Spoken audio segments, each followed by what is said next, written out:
Hey, everybody, welcome into another episode of the Personal Privilege Podcast. I'm Chris Sanchez, joined as always by my partners at Salient Strategies, Dustin Cox and Andrew Cates. And joining us this morning, you know him as a state representative from El Paso, Texas. It's Representative César Blanco. Representative, how are you doing this morning? I'm doing well. How you doing? Doing fantastic. Another great day here in Austin. So, Representative, you're a former chief of staff for a member of Congress, and all three of us are former staffers at the Capitol as well. How does having that staffer background help you as a state representative? You know, it's not good for your own staff when you're a member. They can't pull one over on the old man. No, look, it's great because you've done the work. You know what's expected. When the member needs to study the issue, what materials you need to provide. You need to, it's a great way to understand how to prep the member, how to take care of your member. So it's always an advantage. I always tell people, if you want to run for office, be a staffer first. That's the best school to learn how to be a public servant, because you've already taken the first step as a staffer to be in public service. You're underpaid. You're not doing it for the pay. You're not doing it for the glory. You're doing it to provide a service to the district that you're serving in. And I think that's where you start to learn about service, learn about the sacrifice, learn about the issues that are impacting your community. And that's where I think you really develop the passion for public service. And, I think that should never leave you once you decide to jump in the arena of politics and serve as a member. And, you just learn a lot of things as a staffer that someone who was never a staffer doesn't understand or isn't exposed to. The rigor, the schedule, the level of commitment that it takes to improve your communities, understanding that there will be losses. And sometimes it's a long road to get success, but it's all worth it when you get there. So, I think that being a staffer has really taught me a lot, and I think has made me a better member. I was just thinking about it. I guess we've got a few members that are former staffers. You, Mary Gonzalez, I think Ana Hernandez. Yeah. Can't remember anybody else, but we've got Armando Wally, Dade Phelan. That's right. Dade Phelan, Trent Ashby. These are all folks who in some capacity, whether it was a local elected, a state elected, or a federal elected, these are all folks that have spent time in the trenches, knocking out those talking points late in the night and doing those briefing memos that your boss looks at, and it's always great when you get the question, the follow-up question from your boss saying, "Hey, tell me more about this." You're like, "They read the memo," So these folks have been in the trenches and they understand what it takes, and you could see the difference. When you're in committee, when you're on the floor in the middle of a debate. Those former staffers, when they go to the back mic or that front mic, you pay a little more attention. They're the ones that understand the process. They're the ones that understand how to push and when to push on the debate. And so it's a huge advantage. And I'm blessed to be able to serve with my colleagues both on the D side and the R side that have been staffers and have done this work in their previous life. So to that end about process, have you been reading up on the Senate rules? I got to get elected first. One step at a time. I can't count my chickens before, so I got to get in there and win this election first. And we've been working it. But yeah, it's a different animal from the House, right? Yeah. Lots of process and decorum and deference. And it's a different chamber, but I'm looking forward to it. There's been some very important people that have served in that body and that have made history, that have broken barriers, that have helped build our state. And to be both part of the House and in the Senate is an honor. And I'm really looking forward to be able to getting in there and helping our state in some form or fashion. So I will have to read the rules once on November 4th. Yeah, of course. I'll do that. Probably late in the morning. I might stay up and have a beer or two, hopefully in celebration. But yeah, we'll get to the work of that post election. Right. So coming from DC to Texas, there's obviously a huge kind of cultural difference. What's the biggest difference you've seen between kind of the DC way of doing things and the Texas way of doing things? The number one thing is culture. And I'll give you an example. When I became the chief of staff for Congressman Pete Gallego, as served in the legislature for 22 years. And my experience in politics was mostly at the federal level. And I'll admit, not having been exposed to local government or well, let me take that back. I've been exposed to local government and state government, but from the perspective of the federal level, right? And at the federal level, yeah, you think, oh, I'm in the major leagues. Those guys are, they're playing, minor league ball down there, and it's really a silly perspective. When Pete got up there, I started to see the difference. One in culture, and I'll give you an example. When there's freshman orientation in the Texas House, it's one orientation. You're all in the same room. The Speaker of the House, whether it's a D or an R, comes and addresses the new members.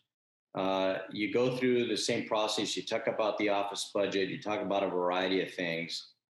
In DC, it's bifurcated, D's and R's. And I always tell the story about,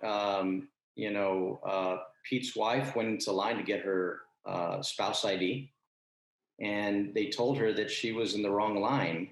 And she's like, "Excuse me, I'm a spouse, oh no, it's a Democratic line you need to go to," which is wrong. These are members of Congress of the United States of America. They're not Republican members of Congress or Democratic members of Congress in the United States of America. So from day one, it's already a cultural indoctrination of you're in part of this party or you're part of that party.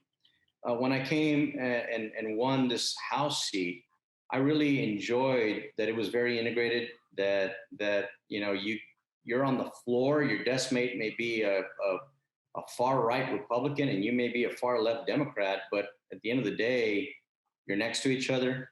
You're listening to each other, and you build that camaraderie and that understanding. So it was a cultural shock at first, which I'm glad that the Texas House and the Texas legislature is the way it is, because we don't want it to become like DC.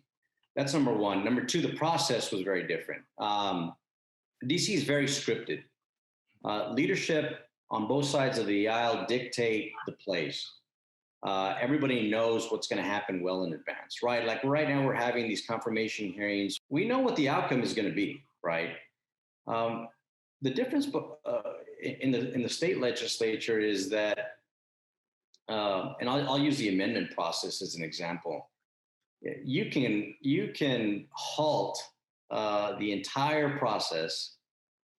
If I have an amendment idea and I walk over to Ledge Council and say, "Here's what I want to do with this bill," and the brakes are slammed, and you can hold everything up. And I learned that my freshman term under the Hazelwood bill that I was trying to maintain and not change.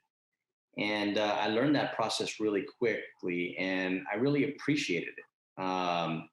So, it really gives voice to those that you represent. It gives you an equal seat at the table when it comes to power and changing and formulating policy, which is very different from DC. DC, you're one of 435 members of Congress. If you're a freshman, wait your time, do your service. If you can survive, then you'll make it to the leadership and higher ranks and make an impact. From day one in the legislature, no matter what, if you're a freshman or you're Speaker of the House, you can make an impression and formulate policy and put your fingerprints on policy, which is a huge difference from DC. So really enjoy it, and I have a huge respect for all levels of government because I've seen the difference. You mentioned your military career there. You were in the Navy. You were an intelligence analyst. What are some of the lessons you learned from that role of service, and then kind of in general, just your military service as well? You go in as a teenager, and you're exposed to right off the bat leadership from day one, and in boot camp, through your school, through your deployments, through your senior positions that you hold. It's all about leadership, leading up and leading down. And it's just a learning experience unlike any other, I think. And, as a young person, when you're deployed, you're put into situations where you're learning about different lives, different cultures, different religions. It exposes you to a whole other world, right? The rest of the world.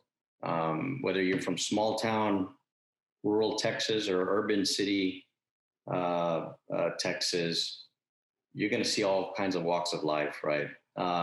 So it exposes you to so much. But when I first went in, I wasn't in intel first. I volunteered to be a Stinger missile gunner, and Stinger missile is a shoulder-mounted missile, and you shoot down helicopters and aircraft. And went to school in Fort Bliss, Texas. I went back home, if you can believe it, back home to train in Fort Bliss. And we did training with Marine Corps Stinger missile detachments out there.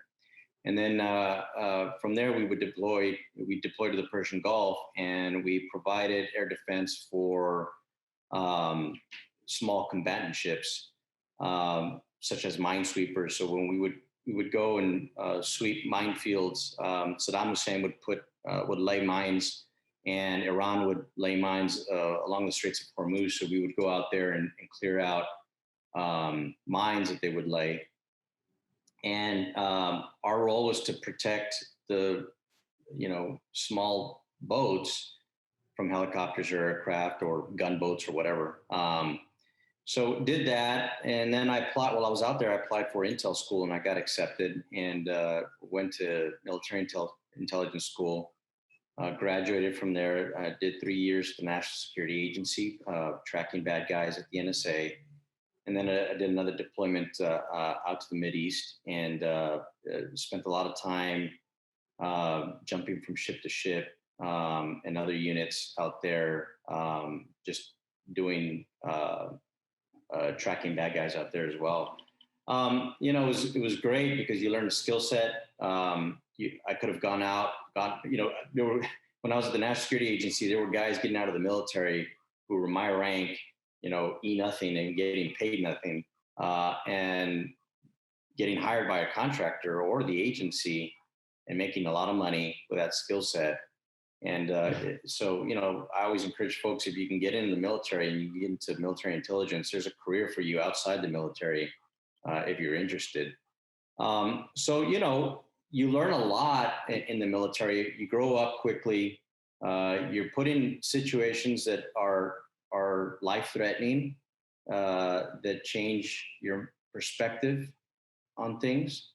Your deployments, you're out there with a group of guys or gals, and you build friendships and trust.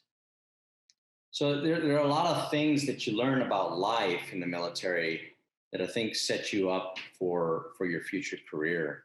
So I encourage folks who are interested in serving, whether it's active duty or the reserve or through the National Guard, to do it. I think it's a great form of service to your country and to your state, and I think it builds you up to be a better person overall.